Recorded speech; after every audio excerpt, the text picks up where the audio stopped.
How to add multiple lines in Instagram bio. Firstly, open Instagram app on your device and make sure you are logged in to your account. From the bottom panel, go to your profile icon and you will land to your profile section. On your profile section, click on Edit Profile. On this interface, select the bio section.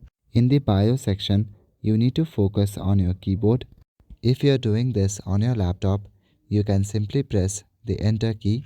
On your keyboard, click on the 1, 2, 3 option. Now this can differ from the type of keyboard that you are using. If you select Return option, then it will create a new line. Now on the new line, you can type in whatever you want and add as much lines as you want. When you add a new line, then a character will be decreased.